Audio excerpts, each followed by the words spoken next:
Benita Refson needs absolutely no introduction from me. She is the person who founded, has led, and has inspired Place to Be. So no introduction, Benny. The floor is yours. I'm now leaving. Okay.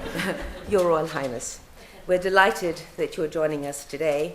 Thank you, legitimately, for sharing our passionate belief that early intervention and children's well-being and mental health really does matter, and that by working together with and inside schools, we can improve the life chances of our nation's children. Amongst us this morning are our school partners, key funders, volunteer counsellors, and those with whom we work on a daily basis. It is this balance of skills and expertise that stands the greatest chance of making a lasting difference to the lives of children in our society.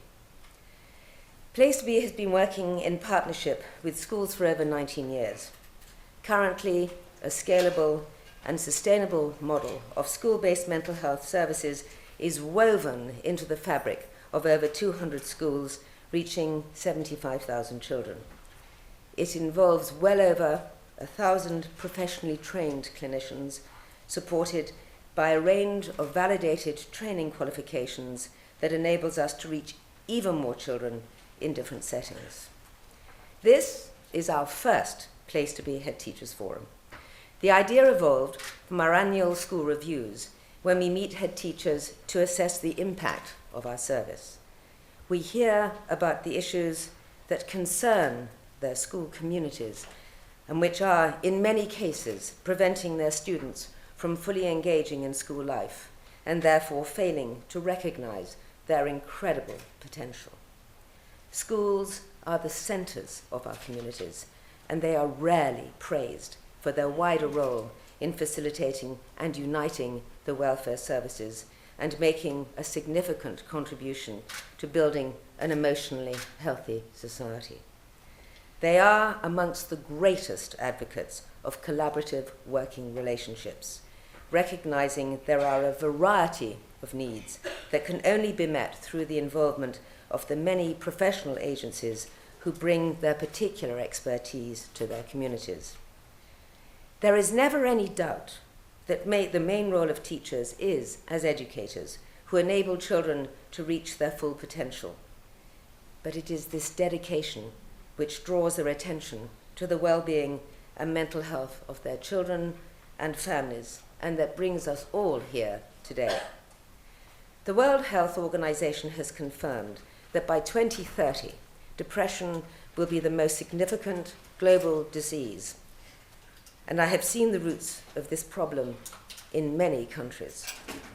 I would hazard a guess that there isn't one amongst us who hasn't known someone who has experienced depression, an eating disorder, self-harmed, and misused substances as a means to cope with personal challenges they experienced as overwhelming or couldn't change in their formative years. Childhood and adolescence is a vulnerable time, especially if a child is lacking a secure, safe environment. Trauma, domestic violence, family breakdown, living with substance misuse, growing up in care, living with a family with their own mental health problems, and the impact of poverty, not only. All mean that children come to school with more than a satchel on their back. Needless to say, the consequences can be devastating. In these days of economic hardship, some may say we can only afford to focus our attention on their academic attainment and not their mental health. We say we cannot afford not to. For the cost of 2 coffees, we can offer a child 15 minutes of uninterrupted time when they feel understood and supported.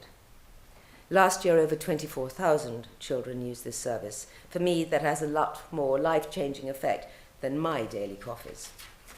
Whilst we cannot change the world we live in, we can change the way we live our lives. Children deserve to be given the ability to bounce back from life's adversities.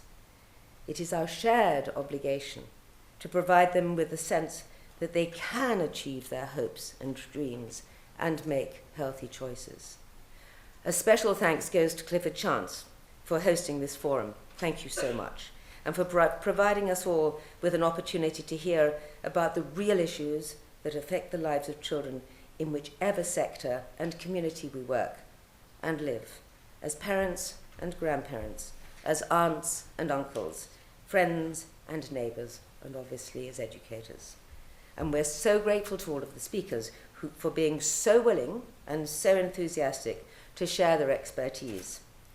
The collective determination in this room convinces me that we can make a difference together. Thank you.